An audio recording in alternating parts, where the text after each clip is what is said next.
Stay tuned as we take a behind-the-scenes look at one of the most critical services in the town, the Water Pollution Control Facility, on this week's edition of Welcome to Groton.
Welcome to Groton. I'm your host, Carol Pratt, and with me today is the Assistant Director of Public Works, Mr. Chris Lund, and we are at the Water Pollution Control Facility. Welcome, Chris. Thank you so much for taking the time to talk to us. Well, thanks for coming down, Carol. I have never been to here, I admit. I've been here all my life, and I'm anxious to see what it's all about. Can you tell me what the function of this facility is? So we treat the wastewater that's generated in the town of Groton. So there's two plants within Groton. One manages the city, and that's just south of the bridge over near Paul's Pasta. Most people drive by and know where that is, but we're sort of tucked in here back behind Grasso Tech. So we treat all the wastewater that's generated in downtown Mystic and throughout the town itself and up by the Navy base. It all comes here. So we take it in and we clean it up and discharge it out into the sound much better than we receive it. Wow. Now, how long has this operation been here in the town? So the Navy actually built housing right out here in the Pequannock Plains area. The Fort Hill housing was originally Navy housing, and when they put that in, they built a little treatment plant back here,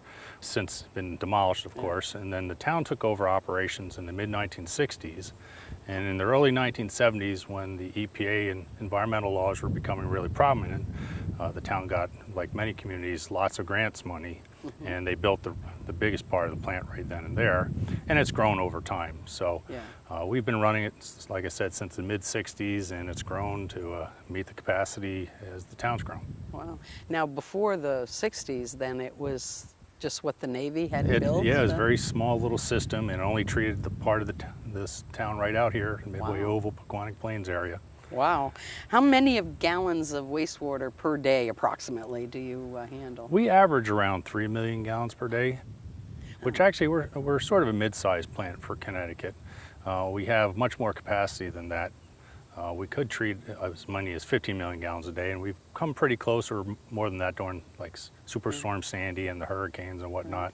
But we average around 3. We're actually built for 7.5, but over time we've done some work out in the collection system to keep the extra water, like groundwater, from flowing in. And actually the more interesting thing recently is low flow shower heads and low flush toilets have actually decreased the amount of water that comes through. So we're pretty steady where we're at, but we're plenty of extra capacity if we start growing the community again. Oh, that's great. Now, every town in Connecticut has a facility. Is this demanded by the EPA now? Not every town. So some towns, like the real rural areas, people are still on septic tanks and whatnot. So, but anywhere where you have such density that you really can't draw off a well in your backyard, or you'd be too close together, then that's where you see the communities that have a wastewater plant such as ours. So anyone basically it is tied into city sewage. That's exactly it. Right. That's what comes here. Okay. What's your hours of operation here? Are you a 24-hour? So the plant runs 24 hours a day. Oh, it does? It does. It never stops. Which is a good thing. As long as people keep using their drains, we keep going. But we have typically just one shift staff. And then after hours, everything's automated. And we do have security here 24 hours a day. So if something happens, we get automatic alarms. And if it's something at the plant, then the guard calls out for the duty supervisor, and we'll respond as quickly as we can to fix it. So. Right. The number of staff you have here on a daily basis? So the whole division is 18, and that includes myself and the engineers and the support staff. But we have 6 operators, which also includes a laboratory technician. And that's the folks that predominantly run the treatment process. And then We have 6 mechanics who take care of mostly the collection system and fix anything that breaks and basic maintenance. So Wow. yeah, we have a pretty good staff, Yeah. highly trained, highly qualified, and highly motivated, so we're lucky to have them. That's great. Now, how long a process is it to treat the water? Does it take a day or 24 hours? So it typically takes, at the flow that we have and the size of the plant, it takes about 6 hours from the time it first gets to us until it's released again. Oh, that's So- not very long. No, then. not really. It keeps coming and going. So Okay, I guess now we're going to take a trip over to a different location and find out how the water gets here. right.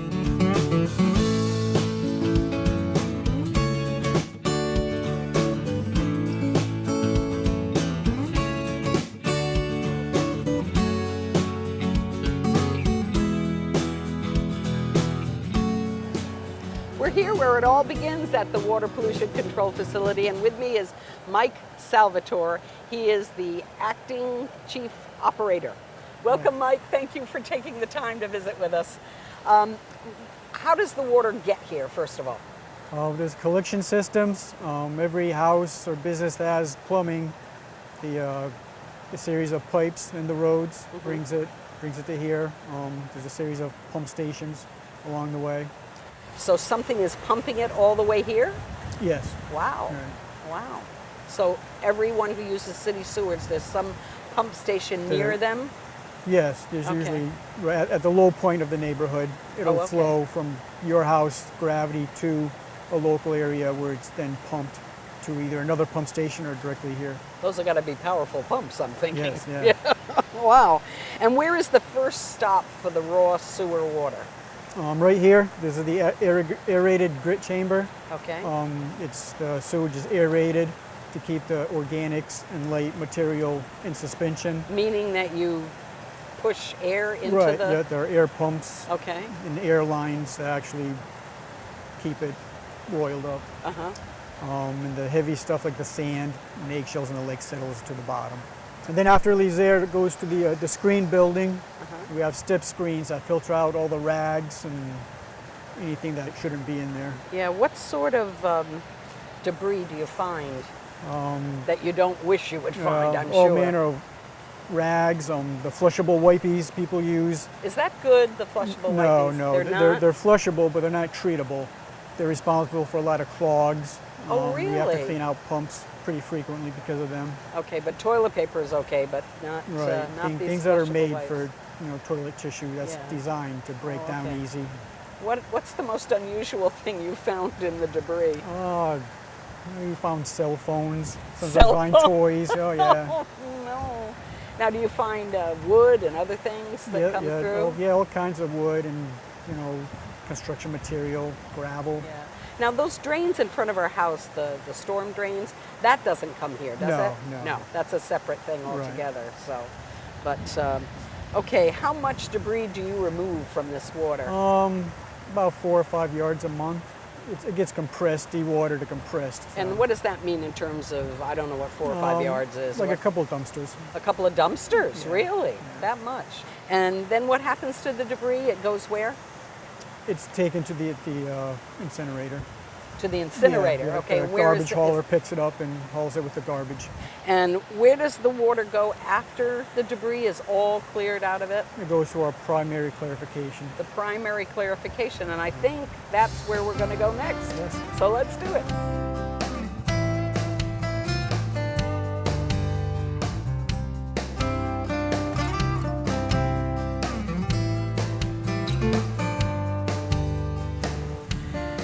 Okay, Mike, we're at the primary clarification tanks. I assume that's the first step in cleaning the water? Yes, after we've removed all the rags and debris that we can with the lift screen, the water comes here. And up to now, the water's been moving pretty quickly. We want to keep all that stuff in suspension. And here in the clarification tank, it slows down, and you can see the water's very still. So all the heavy material can settle to the bottom.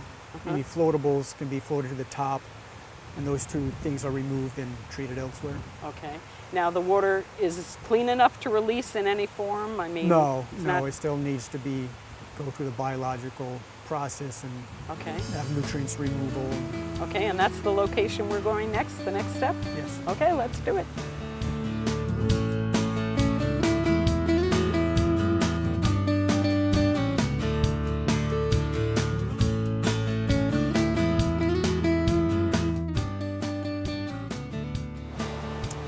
So this is the biological reactor. Are you using bacteria to clean? Is Yes, that it's a true? biological process. We support the microorganisms to break down the waste. Oh, wow. And how, how do you know that it's working? There's indicating factors. You can tell sometimes by the color if things are going right or wrong, how Okay. much oxygen is being used. What would a bad color be? Dark Dark. color, yes. Yeah. And it looks like little black pebbles or something. What Media, are those? right. Media? They increase the surface area so you get more treatment in the same size tank. Ah. And there's how many of these tanks that you There are use? two. Two of them? Right. Okay, and is this the last step to guarantee, or is there more? 'Cause No, you there's want more. the bad After bacteria this- coming out? Well, after this goes to final clarification, where all the real fine stuff settles out, what's left, and then from there, we'll go to disinfection, and that'll kill the pathogens. Ah, okay. Well, I guess we're off there then.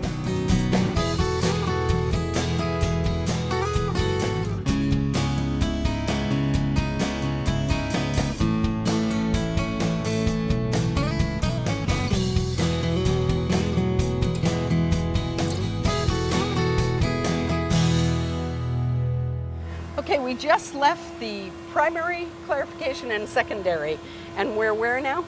We're at the chlorine contact tanks now. Okay, Where and these are the chlorine- tanks right here? Yes, yep. They hold 2,600 gallons each. Wow. And is that liquid or powder or what is It's it? liquid. It's a liquid chlorine, Right. okay. And you dump so much of this into the water, how much? It's metered in with pumps that match the flow. So the Okay. more flow, the more chlorine we use Okay. to make sure we get sufficient disinfection. And once, do you test it to make sure that it's, We do, it's tested 4 times a day. 4 times a day? And then what happens to the water? It goes to our outfall pump station and then it's pumped to the Thames River. Okay, now that water that's going into the Thames River, could someone drink it? No, it's No? not. No, it's not potable water, but it's safe to. But it's safe to go into the river without contaminating it? All right. We're going to take a short break, but when we come back, we'll continue our behind-the-scenes tour at the Water Pollution Control Facility. Please stay tuned.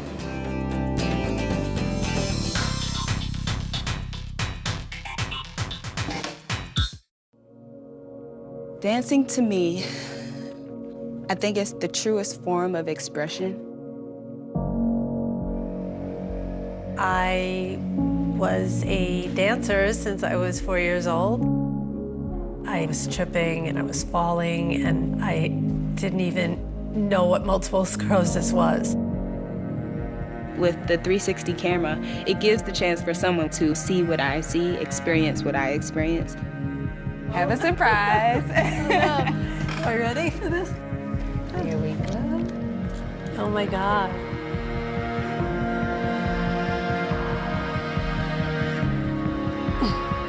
I dream sometimes and I see that. I like the way your arms end. Yay.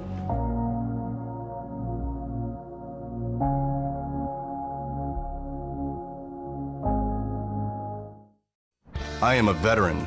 My victory was finding the strength to be a champion. My victory is having a job I can be proud of. At DAV, we help veterans get the benefits they've earned. My victory was finishing my education. My victory was getting help to put our lives back together. DAV provides veterans with a lifetime of support. My victory is being there for my family. Help us support more victories for veterans. Go to DAV.org.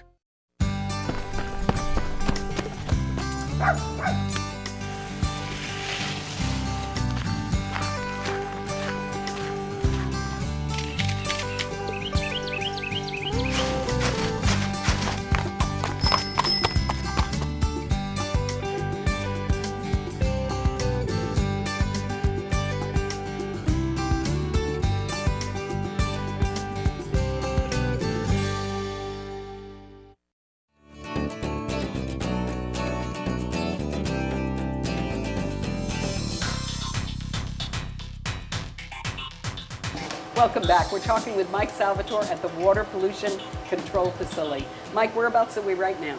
We're in the control room. From here, we can monitor all the equipment throughout the plant and the pump stations throughout the town. Oh, and the pump stations as well, for Right. instance, in all the areas where there's city sewage that we talked about before. So you can monitor that from here. Yes.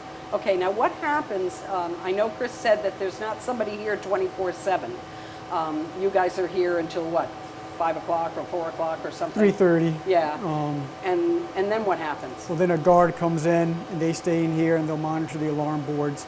Okay. And if an alarm is sent, they will call one of us in. Okay, and if something goes wrong, an alarm automatically goes off? Or Right. he just watches the monitors? Oh no, the alarm goes off. There's an audible alarm. Oh, okay. You can demonstrate it. Sure. All right, here we go. So you see the light? Oh, wow. So you definitely know, and then the guard gets a hold of one of you in charge. Right. Mike, you mentioned the pumps, and I imagine they must be very big. Can you show us where these pumps are located? Sure. Okay.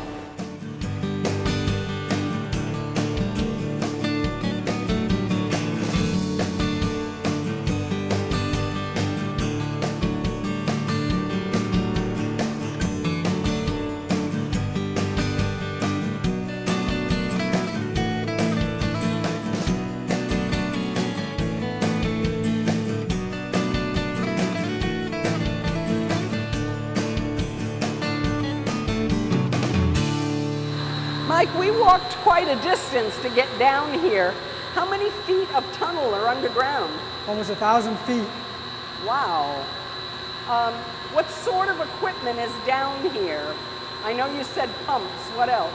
Mostly pumps. There's a lot of pipe work. Are there people that are always down here working? Yeah, they're not down here all day, but they come and go. Okay. And how often is the equipment inspected? An operator inspects it every day. Now, do you have to have a yearly inspection by some federal agency or something? Everything we do is regulated by the state. We have to meet certain parameters, but they don't come very often to check the equipment. They try to do yearly inspections. What's the most dangerous thing about working in this type of environment underground? I'd say the atmosphere. You know, there's dangerous gases involved with the sewer. If something breaks, say there's a hurricane or some weather-related thing, do you have a generator backup or something? Yes, we have a generator backup here at the plant, and also each pump station has a generator. So the plant can always work. Yes. Yeah, that's great. Mike, I want to thank you so much for taking the time to talk with us. It's been a great tour. Thank you. This has been fascinating, Chris, and I really appreciate you taking the time. We were able to come here and take a look around, but do you offer tours to the general public? Sure, Carol. We have field trips for the schools periodically. It's part of their curriculum, and we go out to speak with them. We've had some open houses in the past, but if anybody's interested, the information's on our webpage, which they can find on the town website under Public Works and Water Pollution Control, and the phone number as well as an email, which both ring at my desk or show up on my computer, come right to me, and I'd be willing to give anybody a tour that's interested. Great, great, that's terrific. I really, really appreciate this. If you'd like more information about the Water Pollution Control Facility, visit the town's website at groton-ct.gov. Thanks for watching, and I hope you'll join us for the next edition of Welcome to Groton.